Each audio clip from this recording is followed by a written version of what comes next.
Hello everybody, welcome back. My name is Meisterbloo, and as of right now, if you're watching this, then I have just gone on a 5 to 6 day long vacation. Feeling a lot better, I lost some hair and whatnot on this vacation and everything. It's weird. It's weird that stuff like that happens.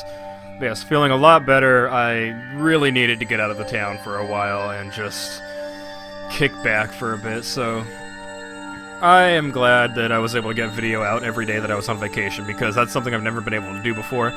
So I feel responsible now that I've been able to do that. But yes, I am back, so let's get on with the recordings. That's what I wanted to know. It seemed that we were both waiting for the other to say the last part. I waited for the waitress to finish pouring coffee before speaking. Last year, I had a nagging feeling when Satoshi-kun disappeared. Oh, that was him. I was like, how does Keiichi-san know this? Oishi-san muttered as he watched the milk swirl around in his coffee. So those friends of Satoshi-san, meeting your group of friends, Maibara-san, I had a bit, really just a little bit, okay, of background checking done on them. If Oishi-san had said this to me before, I would have been furious, since he told me earlier not to suspect my friends. But as I was now, I couldn't. This might sound pretty stupid, Maibara-san. If you feel that it's stupid, please say so. I'll just stop. Oishi-san was wearing the most serious expression I'd ever seen from him. It was as if he was telling me to prepare myself and listen. There were quite a few things I regretted hearing from Oishi-san, but none of them were as threatening as this. A little voice inside of me was screaming like an alarm. Stop, Keiichi. This is probably the last one. I took a deep breath and silenced that voice. I would not run from the truth. Please. That was all I could utter. Oishi-san stared into my eyes silently for a few moments. After he was certain I was ready, he began. The victim of the incident in the first year was the overseer. A few weeks prior, he had an altercation with Mion Tsunezaki-san. Multiple altercations. Oishi-san had said before that Mion had defied the dam project vehemently. Well, it wasn't hard to imagine how she'd be if she got worked up. In the second year, the married couple who supported the project died in that accident, right? They had a daughter. Her name is Satoko Hojo-san. Huh? Satoko meaning Satoko? Oishi-san's look told me that my voice was too loud.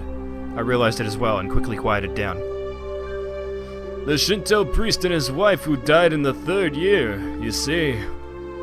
Their daughter is Rika Furude-san. Rika-chan was... The housewife who died the fourth year you know already, don't you? It was the step-aunt of Satoko Hojo-san. She was in her aunt and uncle's custody, and she had lost both of her parents in the accident. She lived in the victim's house. I could tell my lips were getting dry. I didn't even have the wits to keep my mouth from hanging agape. More yawning! Vacation didn't make me not sleepy. I never sleep on vacation. I hope everybody... I don't know if I'm alone in this. I never sleep on vacations. I stay up until like 5 on vacations because I'm like, hey, I'm on vacation. I can sleep in, and then I never end up sleeping in. I thought it was nothing but a bizarre incident, one that I could easily distance myself from. But clicking and clacking, it snuck all the way to my feet. The one who disappeared the fourth year, by the way, he was Satoko-san's older brother. What? Just a second. It took everything I had to finally say that. I gulped down a glass of water and once again wiped my face with a napkin. Calm down, Keiichi, Maibara. But Oishi-san was relentless. Instead of waiting for me to finish sorting out my feelings, he started speaking again. The last of the things I shouldn't have heard. All of the victims seem to be connected to your group of friends. That has to just be a coincidence. Maibara-san, keep it down. Everyone's looking. Mion, Satoko, Rika-chan? So what if they're connected? You're telling me all of my friends? It couldn't be. It just couldn't be. Oh, Rena is different, isn't she? Rena isn't connected with the victims at all. Rena Ryugu-san was living in a suburb of Ibaraki Prefecture up until last year. Well, it's true she hadn't directly met any of the victims. He said it in a roundabout way. Is he saying she's also connected? Actually, I looked into her. Before Ryugu-san moved away to Hinamizawa, she was suspended from school. It seems she went through her school building and broke all of the windows. Rena did that? She broke all the windows of her school? That same silly Rena had... I couldn't even imagine it. It seems that after her 3-day suspension, she didn't return to school. She went to a neurologist and was diagnosed with dysautonomia. Dysautonomia. I don't know. I can't pronounce phobias and I can't pronounce medical stuff. I honestly can't. It's like the one thing I can never get right. Dysautonomia. She was given weeks of counseling and medication. I wonder if it was something like a nervous breakdown. I'd heard that it happens to people who are really methodical or overly sensitive. Neither of those matched Rena's easygoing personality. And in the counselor's medical report, he recorded all of the conversations he had with Rena-san. It shows up. And quite a bit at that. What did? I pressed forward carelessly. There couldn't be anything more for me to regret. She mentioned the word Oyashiro-sama. Felt like someone's stone-cold hand was caressing my back. Why? Why had Rena spoken of Oyashiro-sama before she even came to Hinamizawa? Seems that the Oyashiro-sama she spoke of was like a ghost, appearing in her house every night, standing over her pillow, looking down at her. My mind froze. I couldn't process what I was being told. A while after that, she moved to Hinamizawa. Oh, that's right. She's not an outsider. Huh? According to their residency register, the Ryugu family used to reside in Hinamizawa. Rena-san moved to Ibaraki right after she finished elementary school. My mind went completely blank. It was similar to the static you'd see on a blank TV channel. My ears began ringing as I lost all sense of comprehension. My bar-san, are you alright? Shall we stop? Those words brought me back. I couldn't let it end here. Now I understand Rena. Oh, Rena. Then how about the last victim, Tomitake-san? Who was he connected with? Irritated, I let out one final reprisal. All of them. Have you forgotten, my Bara-san?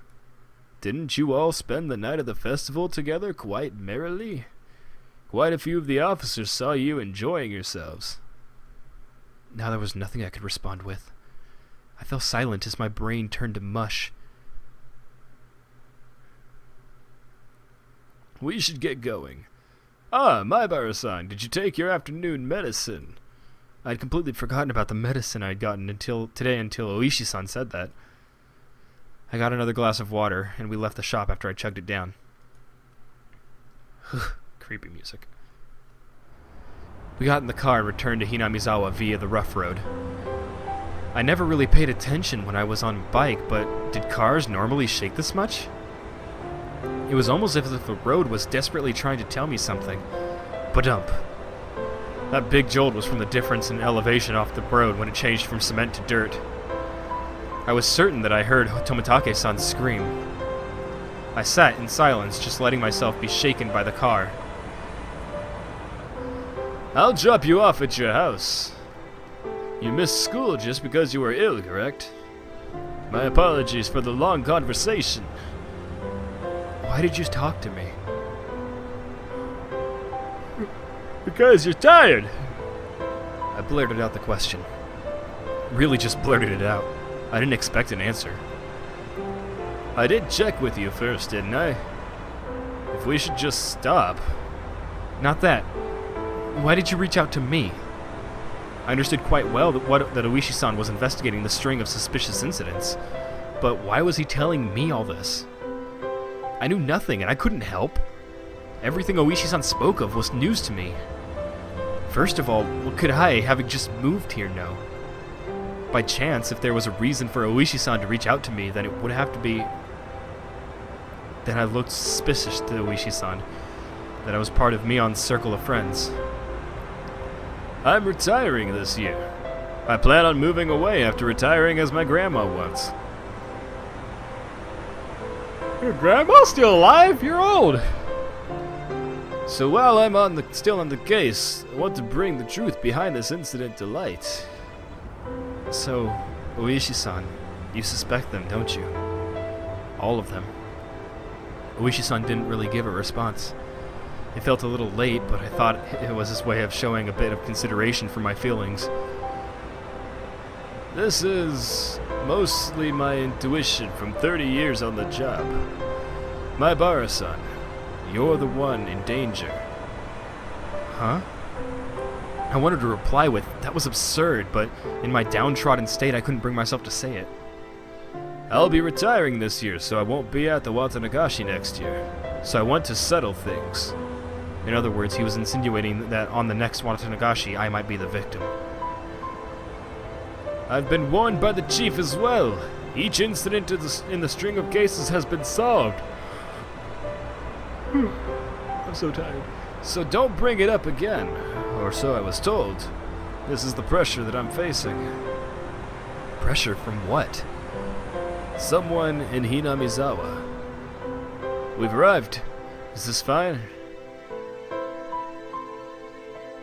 After some time, the car finally reached the path to my house.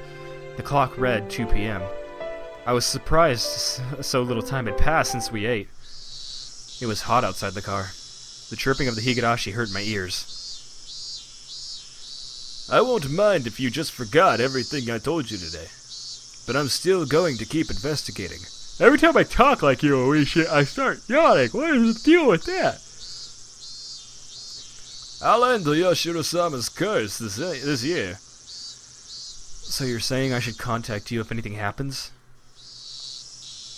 It's fine. Just contact me whenever you feel like you have to, Maibara-san. I wasn't collected enough to understand Oishi-san's roundabout way of saying it. Be sure to take it easy. I'm sorry for throwing all this at you while you're taking the day off because you're sick. I didn't really give any sort of response. I'll always be on your side. If anything, believe that. I'll be off now. Bye, Oishi-san! The tires crunched over the dirt road as the car made a U-turn and disappeared into a cloud of kicked-up dust. It felt like I was watching a boat only throw me a life. I was like, this sentence is going weird. Only throw me a lifesaver in a shark-infested waters before disappearing into the distance. That was the first time I thought Oishi-san was being unfair. Telling me I was going to be the next victim, then just saying to contact him if something happened. This wasn't a criminal investigation. He was fishing. And I was just the bait dangling off the line. Would the fish be the perpetrator? Or was it really just Yoshiro-sama's curse? Either way, the bait would be swallowed whole. Damn it, I don't want to die. For some time, I could do nothing but just stare at the puddle of water left behind by the AC from the car. Higurashi no Nakukura ni.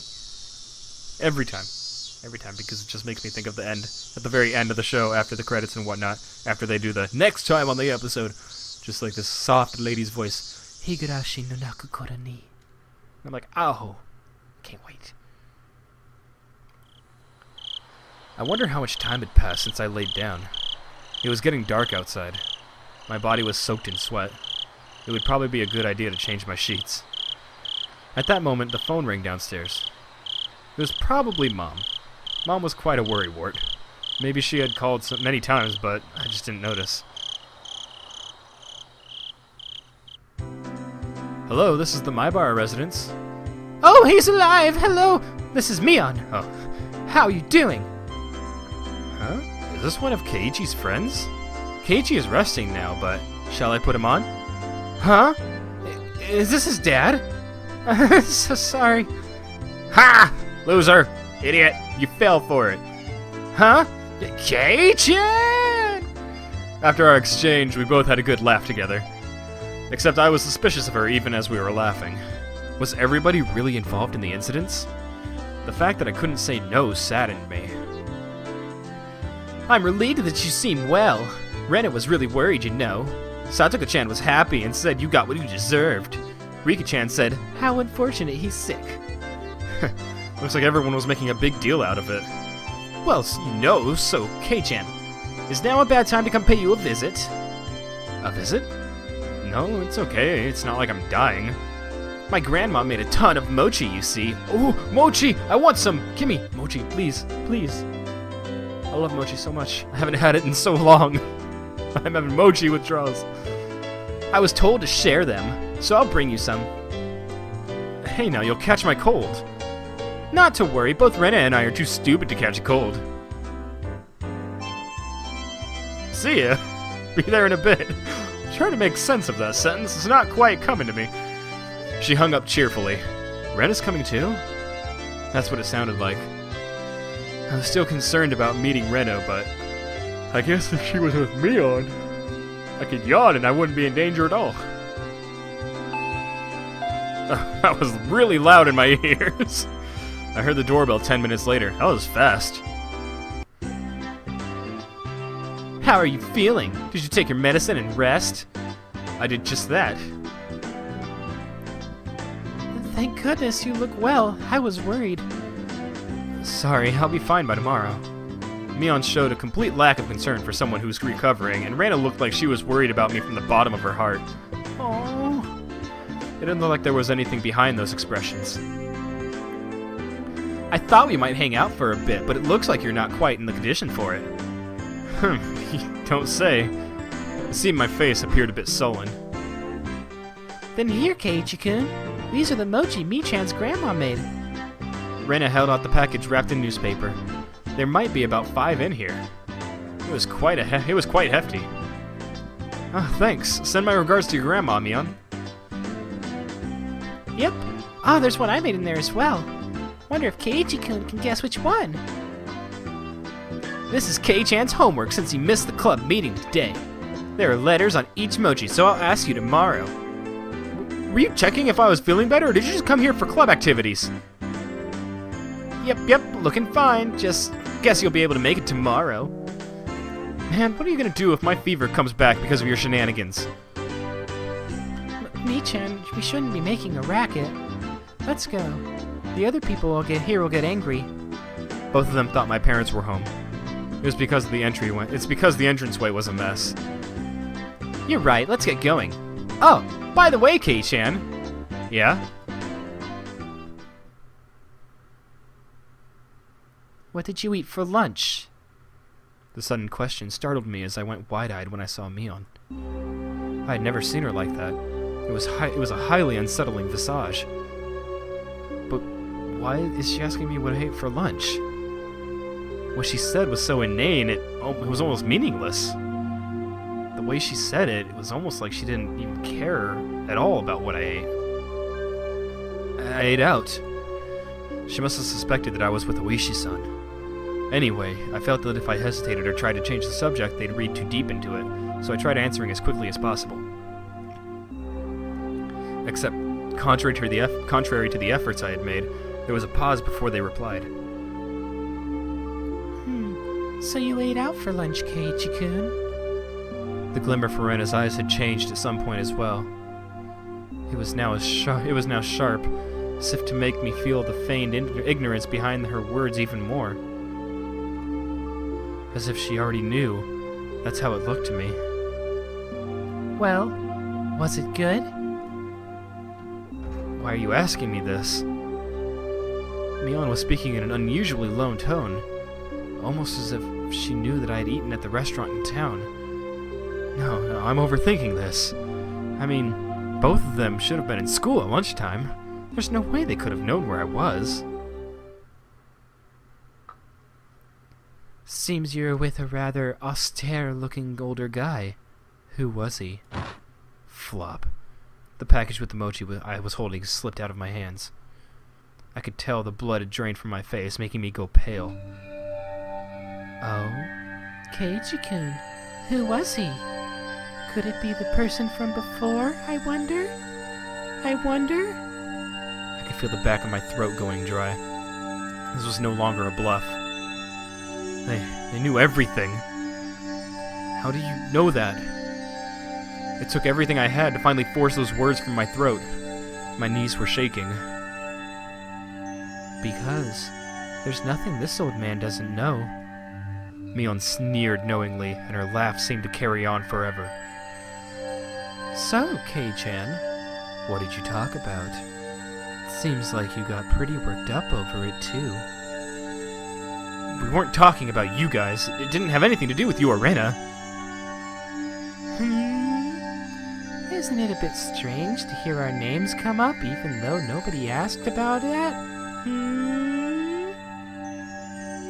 And with that, I'm going to call this episode. Thank you all for watching. Oh, so creepy. I gotta get this picture. I'm gonna put this picture as the thumbnail. It's gonna be creepy. Oh god. Thank you all again for watching. I hope you guys enjoyed it. My name is Meisterbloo. Hope to see you all in the next episode. So until then, everybody, peace out.